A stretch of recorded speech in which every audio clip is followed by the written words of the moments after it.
Design sous influence, c'est une exposition qui a la volonté de faire un petit peu mieux comprendre aux visiteurs la notion de design, qui n'est pas un style par rapport à ce qu'on pourrait penser, mais vraiment une démarche. Donc cette volonté, elle est vraiment forte en disant voilà le design, ce que c'est et comment on produit, comment on crée du design. Et on va faire cette exposition autour de 3 thématiques, en présentant plein de produits, une 50aine de produits. Des produits qui sont des prototypes d'un côté, qui nous ont été prêtés par le VIA. Des produits qui sont des produits commercialisés, des exposants sur site, mais aussi de marques qui ne sont pas forcément exposantes, mais dont les produits nous semblaient être cohérents avec les thèmes de l'exposition. Alors les 3 grands thèmes en fait sont à l'image des grandes influences aujourd'hui dans la création. Donc le premier thème c'est je suis vert, deuxième thème je suis réinventé, troisième thème je suis pratique. L'éco-conception est vraiment importante aujourd'hui dans la création. Donc on voulait montrer cet axe-là, c'est-à-dire comment je produis aujourd'hui un objet qui a un cursus de fabrication propre, comment je le pense, comment je vais chercher des nouveaux matériaux, comment je redécouvre des matériaux ou des façons de faire ancestrales et qui respectent l'environnement. Alors je suis pratique, c'est un constat, c'est qu'aujourd'hui 3 Français sur 4 habitent en ville, les loyers sont très chers, les mètres carrés sont très chers aussi, donc du coup les espaces se réduisent. Donc il y a une vraie démarche qui est en train de changer sur la façon dont on aménage déjà, donc dans l'architecture du lieu, mais aussi sur ce qu'on va y mettre, c'est-à-dire le mobilier. Donc le mobilier aujourd'hui doit avoir plusieurs fonctions, il doit être pratique, se transformer, une table qui peut devenir un bureau, une chaise qui va s'empiler, se plier, se ranger. Voilà, c'est donc comment l'objet va intégrer ces petits espaces et l'optimiser au maximum.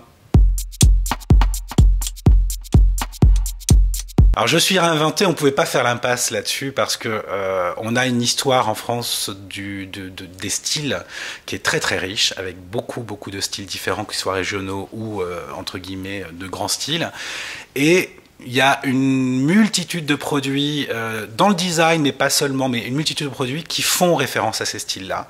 Donc on ne pouvait pas faire l'impasse, il fallait absolument montrer que aujourd'hui tel objet prend ses sources dans telle histoire. On a un petit jeu qui s'appelle les styles français, un jeu d'enfant. Et le but de ce petit jeu, c'est de faire un petit peu comprendre ce que sont les styles français et l'histoire du style français. Et autour de cette présentation, on a un petit quiz qu'on peut remplir, qui est très facile. Et on peut gagner un an d'abonnement au magazine Maison Française, qui est le magazine partenaire de cette opération. Louis XIII. Pied tourné, balustre, chapelet, torsade, spirale, moulure. Louis XIV. Griffe d'animal, emblème guerrier. Régence. Style intermédiaire, Louis XIV. Louis XV. Galbe, courbe, fleuri, sculpté, rocaille. Transition.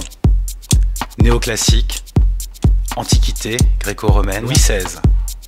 Bois peint, fauteuil en médaillon. Dossier incurvé, directoire, antiquité gréco-romaine, style pompéen, marqueterie, bronze, empire, Napoléon, laurier, victoire, sphinx, lion, Louis-Philippe.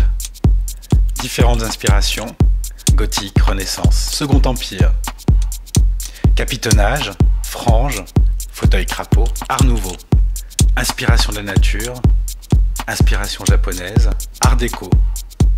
Géométrie, modernisme, simplification, épure, naturalisme.